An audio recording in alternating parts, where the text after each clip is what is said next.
So, 6 years ago, I know it's hard to believe, but 6 years ago, the direct-to-video Scooby-Doo movies began a trilogy of films, basically connecting one after the other, if you will. And this trilogy of films, two of them at least, tried to softly reboot and retcon already established Scooby-Doo stories and franchises, or at least, I guess you could say, not just stories and franchises, but basically, what's the word I'm looking for? They tried to softly reboot different entries. So put it that, yeah, that's what the word I'm looking for. Different entries in the Scooby-Doo franchise throughout the years. And this all started with the movie Scooby-Doo and the Curse of the 13th Ghost, which, as the name implies, was supposed to serve, when we all first heard about it, supposed to serve as a sequel, a conclusion sequel to the original series. But what we ended up getting instead was anything but a decent conclusion. Because essentially what happened is they took everything that made 13 Ghosts of Scooby-Doo great and invalidated it.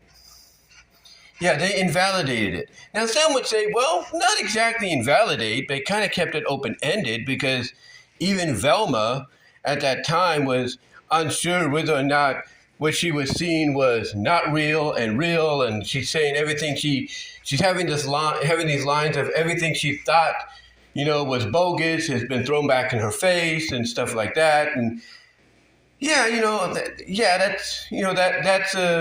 are scenes that take place in the film, don't get me wrong.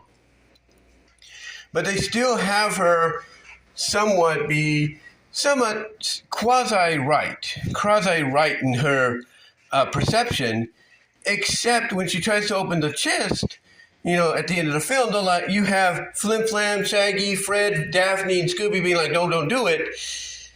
And essentially, by teasing that she was going to do that and she doesn't, it keeps the story open-ended. So I can understand doing something like that to still keep the idea of maybe what you saw in the original series was legit, but the conclusion was more of a hybrid of that show and its premise and the original premise of Scooby-Doo when it started.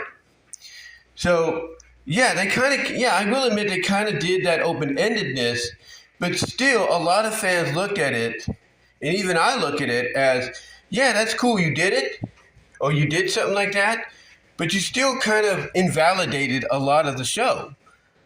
And the reason I say they invalidated it is, one, you had the characters like Velma, more so than Fred, try to correct everything that happened originally in the show by saying, oh, well, you guys were in a high altitude, and you could, because of the high altitude of the Himalayas, you could have been hallucinating.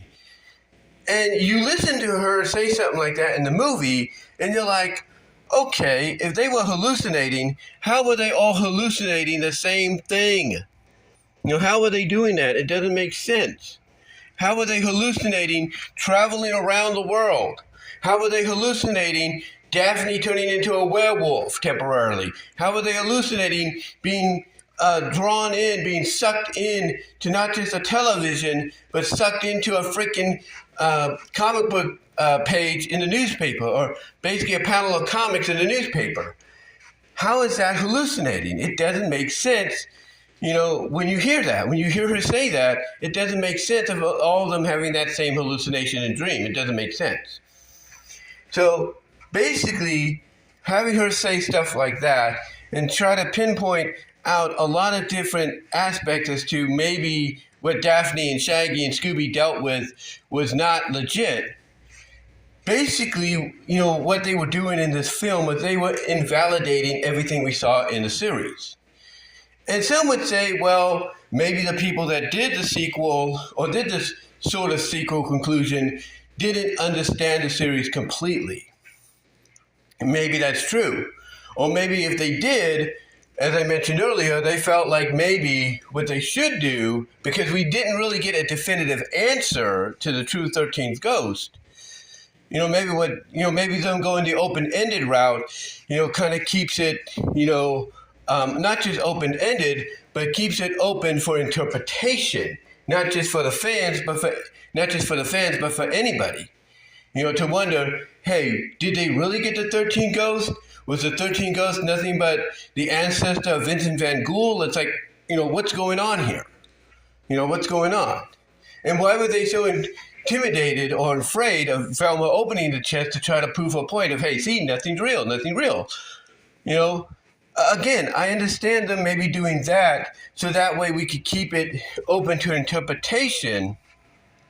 But the point is, what made the show good, in my opinion, underratedly good, was the fact that basically this was all legit. This was all, in continuity, the real deal. And here's the thing. If I'm any future writers, for Warner Brothers Animation or whoever they're going to license out animation to in the future, and it looks like the licensing out the animation duties to a lot of different studios, not just here in North America, but across the globe, is the direction they're going. If I'm them, if I'm the animation people, then I basically look to anybody that's an inspiring writer, maybe even someone that's also a Scooby fan, and basically look at any ideas they might have for potential shows or movies. And if someone says, look, I saw that Curse of 13 Ghosts movie, I think it basically bastardized, or not bastardized, but basically it crapped on the original series. Here's my idea to properly conclude the series. And maybe we might get something like that. Who knows? But it wasn't the only show, though. It wasn't the only show it wasn't the only, I guess you can say, entry in the Scooby franchise, that got crapped upon. It wasn't. The other one that got crapped upon, believe it or not, was Scooby-Doo on Zombie Island. Yeah. Scooby-Doo on Zombie Island, the second of the three movies in this trilogy. Scooby-Doo on Zombie Island, when it originally came out in 98, 99, was looked at and still looked at as probably the best Scooby-Doo animated film they've ever done. Because not only does it age up the characters by a few years, show us where they're at in their lives before bringing them back together, but it actually finally goes down the route that fans had been waiting for a long time. And what's interesting, though, is that the Mystery Inc. gang has dealt with the supernatural before. They have. New Scooby-Doo movies, anybody? I'm just saying, they encounter a freaking talking car. They encounter a freaking genie. Come on, seriously. I'm just saying. And then when you look at the guest spots, if you will, the guest spots that, Daphne and, not Daphne, but Velma and Fred would be part of a couple of times. What happened? Out of those 2 out of 3 times that those two characters came back, not separately, but together to join up with the team. What happened? They encountered real monsters. They did. But to basically ignore that up until Zombie Island, it's like, okay, when they advertised Zombie Island, it's coming out and saying, oh, the monsters are real now. I will admit back then in 98, 99, when they advertised that, the first thing that went through my mind and anybody else's mind is, did you not watch the original new Scooby-Doo movie, a new Scooby-Doo mystery show or whatever? Did you not watch that? Or are you suddenly trying to bleep that out of your head?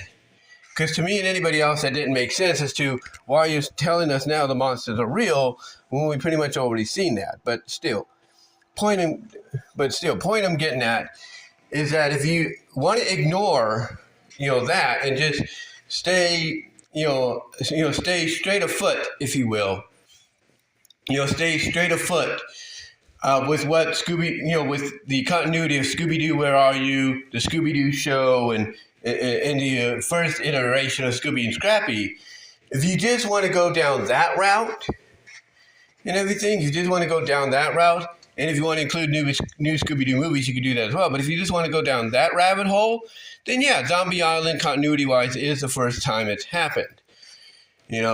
But again, this trilogy, the second movie, did exactly the same thing that Curse of 13 Ghosts did. It basically, the people behind it basically crapped all over the original 1998-99 movie. Yeah, they crapped all over it. Because here's the thing. Obviously, in the film, the Mystery Inc. gang knows about the place. They've been there, done that. But they make it, they reboot it to where they're like, oh, well, we were here on a trip and all that. No, you weren't. You were here as part of Daphne's crew. As part of her, reporting crew, if you will. Her coast to coast with Daphne Blake. Hello? And yet you want to reboot it like it was a school project or whatever it was? I mean, what sense does that make, right? What sense does that make? You want to reboot it that way. And then you want to reboot the fact that, oh, everything they encountered was not real. Really? So you're telling me the werecats they dealt with, like Simone and Lena and Jacques, you're telling me they weren't real? You're telling me all that was fake, and you're having Velma kind of validate that or try to validate that. It's like, what were you doing? What were you thinking? It doesn't make sense, in my opinion. It doesn't make a lick of sense. Now, Happy Halloween was its own thing. The only connection it had as to this being a Trick or Treat Scooby-Doo is its own thing. The Halloween movie is its own thing. The only reason it has a connection is because of Elvira, the Elvira, being at the beginning of Return to Zombie Island in an advertisement and being part of the Halloween festivities in the third and final film of the trilogy. But these first two, in my opinion, were bastardizations, in my opinion, of bastardization sequels, in my opinion, of what they were supposed to be sequels to. Because I get you want to get properties like Scooby-Doo back to what made it what it is, back to its roots. I understand that. I'm cool with that. But it's one thing to want to get it back to its roots and what made it what it is, and it's another to just leave well enough alone. And if you're going to do a sequel to whatever Scooby-Doo entry you want to do a sequel to, then you need to essentially keep it true to what it's being a sequel to. That's what you need to do. You need to keep it true to whatever it's going to be a sequel to. End of discussion. End of discussion. And, here's the thing. When you keep it true, and this has been seen throughout all kinds of media, when basically someone tries to go in one direction and then someone later on has to rectify that, it shows that when you stay true to what the original source material was, you're going to be fine. You're going to be okay. No questions asked. You're going to be fine. You're going to be okay. No questions asked, whatsoever. I mean, you want a good example of that? Bryan Singer, when he came in to do X-Men, X-Men Days of Future Past, the original theatrical version of the road cut, what did he do? He correctified the ending of Last Stand, because even he didn't like it. So he corrected it. Because the ending he had in X2 United, had he stayed on board, that third movie probably would have been the Phoenix movie that we all wanted, but it wasn't. So instead, he rectified everything that happened, in the third film. And honestly, and why did he do that? I should say before I move on, why did he do that? Because he realized that what happened in the third film was a bastardization of the first two, a bastardization of the source material. And here, he decided, nope, I'm correcting that, I'm rectifying that, I'm, basically, wiping, Thanosing, if you will, wiping and Thanosing Last Stand out of existence. And he did. He did. And what we ended up getting was a correctification, a proper correctification of the entire original trilogy as the fans wanted it. And again, the reason I bring that up when it comes to this is basically if they wanted to do sequels to the 13 Ghosts of Scooby-Doo and, Scooby-Doo on Zombie Island, don't mess with the original source material. Instead, embrace it. Build on it. Don't bastardize it. Don't, cause it to be a sinking ship. And now you're probably wondering, well, why am I talking about all this now? Well, believe it or not, I'm not the only one. In the past year or two, a lot of people have been talking about it. And I'm sure a lot of people have had the same, or have had somewhat the same, if not indifferent, opinions about it. Because, again, why take a beloved, two beloved entries in a beloved franchise, give them sequels, but not the kind of sequels that as a writer and a director, fans want to see. And instead you go off in the direction you do. I mean, a lot of people feel when it comes to 13 Ghosts, or the Curse of the 13 Ghosts, it would have been better had it just been the original trio, joining up with Flim Flam. It would have been better if you'd done that. It would have been better if you'd done that, and then you have Fred and Velma off doing whatever. Like maybe they're off trying to sell off what they can of the mystery-solving adventures and stuff, or whatever. Or maybe you have them follow in silence. Like, okay, why are these three sneaking off? What's going on here? What's it have to do with that crystal ball and all that? What's going on? Maybe you have them follow behind them, but unbeknownst to Daphne and Shaggy and Scooby. I'm just saying, if you would have done it like that, that probably would have been better. Because then you could have Fred and Velma see with their own eyes, oh crap, I guess they were telling the truth. This stuff is real. To me, that would have been a better solution. But they didn't do that. And, the way they went basically is what pissed a lot of fans off. And then what you do with Zombie Island, it's like, again, if you would have just, left well enough alone and just kept it as it was. Okay, maybe you want to tweak it a little bit to where, okay, it wasn't, Daphne part of a coast-to-coast show that she has, taking, the gang out to New Orleans and all that, Louisiana and all that to search things and all that. No. You could have, I will say this, you wanted to reboot that to where, hey, she went on an assignment for her class and she took the gang with her. Okay, fine. Understandable. Good. Cool. Go with that if you want to. Go with that. But here's the thing. They didn't do that. I mean, they put in that one part, I believe. Correct me if I'm wrong. I got to go back and watch the movie. But correct me if I'm wrong. They put in that one part of it, being switched out to being more of a school assignment, something like that deal. But instead of just keeping it like that and having them remember, like, yeah, this place is creepy. What we dealt with did not help. If you would have done that, it would have been better. But instead, they wanted to, basically crap upon the original. And again, I understand getting things back to its roots. I understand that.